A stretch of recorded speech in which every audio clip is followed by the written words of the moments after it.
સેવા ટ્રસ્ટની શરૂઆત કરી ત્યારે હું એક ટીચર હતી, શિક્ષક હતી.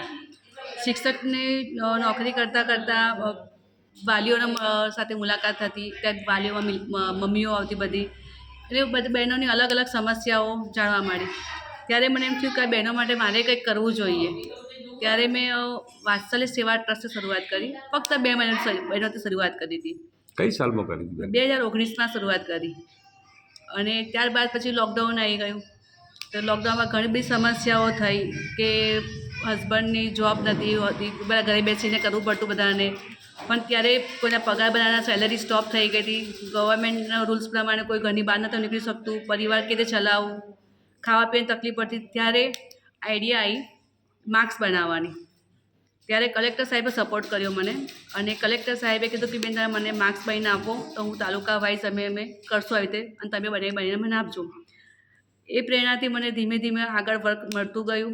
પછી ગૂગલ પર સર્ચ કરીને અલગ અલગ પ્રોડક્ટ બનાવી, જેમ કે નાળિયેરના રેસામાંથી તોરણો બનાવ્યા, ચાકડા બનાવ્યા, ગણપતિ બનાવ્યા, એ બનાવ્યું. પછી ગવર્મેન્ટની ધીમે ધીમે સહાય મળતી ગઈ. પછી સખી મંડળ સ્ટાર્ટ કર્યા. સખી મંડળો અલગ અલગ સ્ટાર્ટ કર્યા. ત્યારબાદ સખી મંડળમાં 10 બહેનો જોડાઈ. ત્યારબાદ ધીમે ધીમે વર્ક કરતા ગયા. એવું કરતાં કરતાં 800 બહેનો સુધી પહોંચી ગઈ. મને ખબર જ ના રહી કે ક્યારે હું 800 બહેનો સુધી પહોંચી ગઈ. ને 800 બહેનોને ટ્રેનિંગ આપી. ત્યારે ગવર્મેન્ટ તરફથી મને સરપ્રાઈઝ એક એવોર્ડ મળ્યો હતો, કલેક્ટર સાહેબ તરફથી. અને એ એવોર્ડ બાદ પછી વારંવાર 2 એવોર્ડ મળ્યા છે. એક ન્યૂઝ કેપિટલ દ્વારા બી મળ્યો છે, દિવ્ય ભાસ્કર દ્વારા બી મળ્યો છે મને એક એવોર્ડ. અને અલગ અલગ કંપનીઓ દ્વારા, સંસ્થાઓ દ્વારા બી મને એવોર્ડ મળી ચૂક્યા. ટોટલ અત્યાર સુધી 15 એવોર્ડ મળ્યા છે મને. જાગૃતિ મહેતા એક ગૃહિણી છે, ઘર સંસાર ચલાવવાનું છે, સાથે સાથે નગર સેવિકા બી છો. તો બધી જ વસ્તુ તમે બેન કઈ રીતે કરી શકો છો? સ્ત્રી બધું કરી શકે છે, ધારે તો. કહેવાય છે ને, જ્યારે ભગવાન જ્યારે ઘડતર કરે છે સ્ત્રીનું, એક માતા તરીકે ગળે છે. તો માતાને 2 હાથ નથી હોતા, 4 હાથ હોય છે. એ પતિને બી સંભાળી શકે છે, પોતાના બાળકને બી સંભાળી શકે છે, અને અલગ અલગ પ્રવૃત્તિ બી કરી શકે છે. સ્ત્રીને ભગવાને શક્તિ આપી છે, સહન શક્તિ એ ઘણી આપી હોય છે. અને સહન શક્તિમાંથી બહાર નીકળ્યા છો, અને ભગવાને શક્તિ આપી છે, ને બહેનો સુધી પહોંચી શકી છો. દરેક બહેનોની સમસ્યા જે હતી એ સમસ્યામાંથી બી પાર પાડી શક્યું છું, અને એ લોકોને કામ આપી શક્યું છું. એ મારા માટે મહત્ત્વનું છે. પ્રધાનમંત્રી શ્રીની એક અત્યારે ઝુંબેશ ચલાવે છે, અને પ્રધાનમંત્રી શ્રી કહે છે કે નારી સમોવડી બને, અને એ દિશા તરફ આપ શું પ્રયાસ કરશો નારીઓ માટે? નારીઓ માટે હું એક કહેવા માગું છું કે નારીઓ બળે એજ્યુકેશન નથી તમારી પાસે, પણ બધા ભગવાને આપણને કળા કાપેલી હોય છે. સ્ત્રીમાં એક કળા હોય છે કે કઈ વસ્તુને સુંદર બનાવવું એ નારીમાં હોય છે.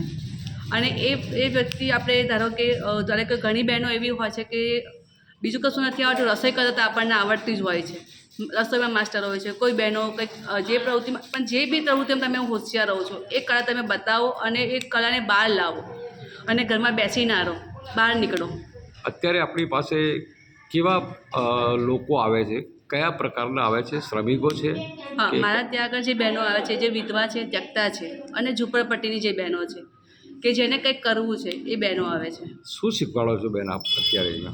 મારા ત્યાં આગળ સીવણ ક્લાસ ચાલુ છે. પછી નાળિયેરના રેસામાંથી અલગ અલગ પ્રવૃત્તિઓ બનાવે છે, વેસ્ટમાંથી બેસ્ટ. પછી લગ્નમાં જે હલ્દી થાળી, મહેંદી થાળી હોય છે, એ બધું મેં ડેકોરેશન કરીએ છીએ. અન્ય મહિલાઓ આ રીતની પ્રેરણા લે, એ સંદર્ભે શું કહેવા માગશો? બહેનોને એમ કહેવા માંગીશ કે જાગો. સરકારશ્રી તમને આટલી મદદ કરે છે. પહેલાં જ્યારે જમાનામાં નહોતા, સરકારશ્રી સપોર્ટ નથી કરતી, ને હવે સપોર્ટ મળે છે. તમને લોન બી મળે છે, સખી મંડળ દ્વારા બી અલગ અલગ પ્રવૃત્તિઓ મળે છે, સરકાર દ્વારા એક્ઝિબિશનો ફ્રીમાં મળે છે, આટલી બી સહાય મળે છે. છતાં તમે ના નીકળો તો તમારી ભૂલ છે. બાકી નીકળવું જ જોઈએ બહેનોને, અને પ્રવૃત્તિ સારી કરવી જ જોઈએ. શું નામ આપણું? જાગૃતિ મહેતા.